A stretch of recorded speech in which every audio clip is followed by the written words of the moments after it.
Haryanvi song बहुकाले से famous हुए गजेंद्र फोगाट आज हमारे साथ है, जिनके सॉन्ग यूट्यूब पर छाए होते हैं। बात करें हरियाणा के अलावा पंजाब के भी ज़्यादातर हिस्सों में गजेंद्र फोगाट के गाने सुने जाते हैं। यहाँ तक कि राजनीतिक में ताल्लुक़ रखने वाली सपना चौधरी से भी ज़्यादा फेमस गजेंद्र फोगाट हैं। और अभी फ़िलहाल ये जो हरियाणा सरकार द्वारा OSD के पद पर तैनात हैं। हमारे साथ हैं गजेंद्र फोगाट जी। तो सबसे पहले तो आपका स्वागत है हमारे चैनल पर। जी, आप सभी का बहुत बहुत आभार। और पानीपत तो ऐतिहासिक नगरी है।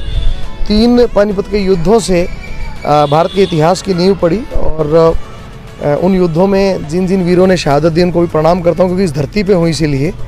कालाअंब जैसा एक धरती जिन्होंने मराठाओं की शूरवीरता देखी, यहाँ पे इतना रक्त रंजित होते हुए भी पानीपत ने बहुत क्रिएटिव काम किए। यहाँ पे यहाँ के हाली पानीपती बहुत मशहूर है, उन्हें भी प्रणाम करता हूँ। तो लगता नहीं है कि पानीपत वाले से कुछ ज़्यादा ही खासा प्यार है आपको, जो खींच के लाती है बार बार पानीपत में? पुरातन संस्कृति है, पुराना इतिहास समेटे हुए पानीपत बहुत पुराना शहर है। और पानीपत में सारंगी का आविष्कार पानीपत शहर में ही हुआ। इस समय कपड़ा उद्योग में पूरी दुनिया में के नक्शे पे इस पानीपत का नाम है। पानीपत के बहुत कलाकार मेरे व्यक्तिगत मित्र भी हैं। और पानीपत में जब भी मैंने कोई कार्यक्रम किया या करवाया है, कोई आयोजन करवाया है, तब पानीपत के लोगों ने सर आंखों पे लिया, तो बड़ा अच्छा लगता है। बिल्कुल। अभी बात करें, मुख्यमंत्री जी द्वारा आपको OSD के पद पर तैनात किया गया है, तो लगता है कि पहले आप कलाकार थे, लेकिन अब एक बहुत ही बड़ी जिम्मेदारी आपको दी गई है। देखिए क्या है कि कलाकारी के साथ साथ मैं खिलाड़ी भी रहा हूँ और साहित्य में भी शुरू से रुचि रही है। तो अभी माननीय मुख्यमंत्री द्वारा जो जिम्मेवारी मुझे दी गई है, उसी श्रृंखला में आज ये जो हमारा ओलंपियन का एक वेंचर चल रहा है, माननीय मुख्यमंत्री महोदय ने ये आदेश किया है हमें कि जितने भी ओलंपिक पदक प्राप्त खिलाड़ी हैं, लगभग 29 के करीब खिलाड़ियों ने, माफ़ी चाहूँगा पदक प्राप्त कह दिया मैंने, चलो अच्छी बात है। कई बार माँ जीत के आएंगे हरियाणा वाले, तो जहाँ भी जाते हैं लोहा मनवाई देते हैं। कई बार माँ सरस्वती ना दिन में एक बार जीप पे बैठती है तो सच बुलवा देती है। मैं तो कहता हूँ ओलंपिक पदक प्राप्त ही हो तो बहुत बढ़िया है। ओलंपिक टिकट प्राप्त खिलाड़ियों को 5 लाख रुपये एडवांस में देने वाली पहली ऐसी सरकार है। माननीय मनोहर लाल जी की सोच है कि 5 लाख रुपए इनको सबसे पहले दे दिए जाए जैसे ओलंपिक टिकट प्राप्त होती है, ताकि ये बच्चे अपना खेल में, चाहे वो शूज़ खरीदना है, चाहे वो ड्रेस खरीदना है, चाहे डाइट लेना है, चाहे इंटरनेशनल कोचिज से ट्रेनिंग प्राप्त करना है, चाहे किसी और देश में जाकर प्रैक्टिस करनी है उसके क्लाइमेट के हिसाब से, तो वो सारा काम कर सकते हैं। बिल्कुल। बात की आपने 5 लाख रुपए दे दिए जाते हैं। मानिए किसी जो पार्टिसिपेट जो कर रहा है किसी वजह से ना कर पाए, तो क्या 5 लाख रुपए गवर्नमेंट उससे वापस लेगी? ना, बिल्कुल नहीं लेगी। कोई भी अगर समस्या हो जाती है तो ये 5 लाख रुपए उसकी इस योग्यता के हैं कि उसने ओलंपिक टिकट प्राप्त किया। ये भी हरियाणा के लिए बहुत बड़ी बात है, प्रदेश के लिए बड़ी बात है। तो माननीय सीएम साहब ने इन बच्चों को ऐसी किसी भी असुरक्षा से दूर रखा है। बिल्कुल। बात की जाए 5 लाख रुपए जो पार्टिसिपेट करता है, जिसका चयन हो जाता है कि हाँ ये भारत की तरफ से ओलंपिक में पार्टिसिपेट कर रहा है, हाँ, उसे 5 लाख रुपए तुरंत प्रभाव से दे दिए जाते हैं। उसको एडवांस राशि, उसे प्रिपरेटरी जो अमाउंट समझ लीजिए, उसे प्रोत्साहन राशि समझ लीजिए।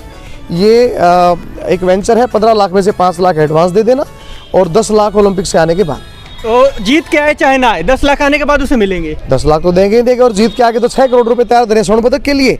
और अगर वो लेते हैं रजत पदक, तो रजत पदक के लिए 4 करोड़ और कांस्य पदक जो 3rd पोजीशन है उसके लिए 2.5 करोड़।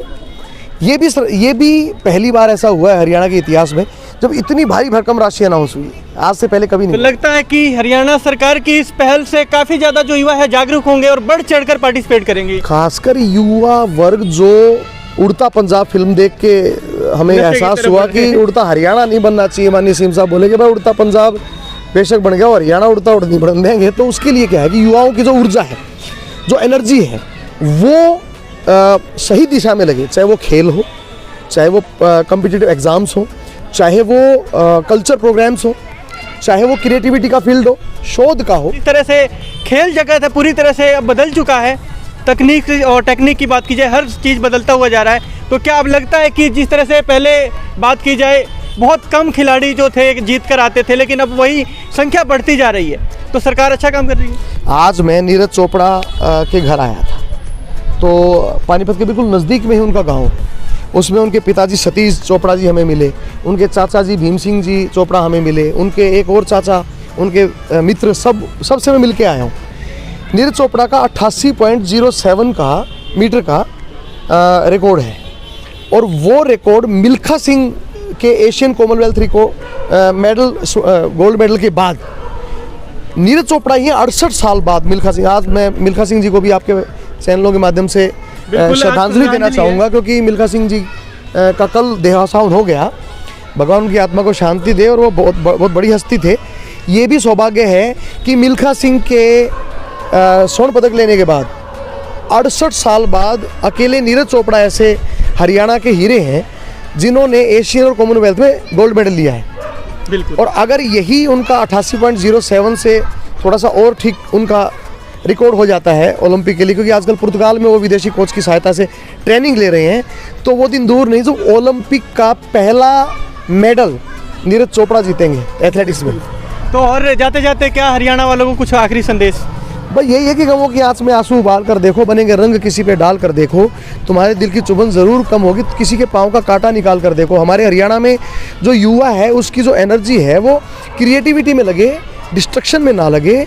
युवा सकारात्मक कामों में अपनी ऊर्जा को खर्च करें, नकारात्मक कामों की तरफ ना जाएं, भ्रमित ना हो, नशे से दूर रहें, और कोशिश करें कि अपने हरियाणा का, अपने देश का, प्रदेश का, परिवार का, खानदान का नाम रोशन करने के लिए आप कुछ भी कर सकें।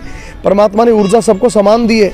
गरीब पैदा होना किस्मत हो सकती है, गरीब मरना आपकी गलती होगी। तो बिल्कुल आज आपने ये सारी बातें बताई, तो अब लास्ट में मैं जितने सेलिब्रिटी आते हैं उनसे पूछता हूँ, क्या आपने कभी सोचा था मैं पवन शुक्ला को इंटरव्यू दूंगा? नहीं, कभी नहीं सोचा था, और पवन शुक्ला जी को इंटरव्यू देना मेरे लिए बहुत सौभाग्य का विषय है।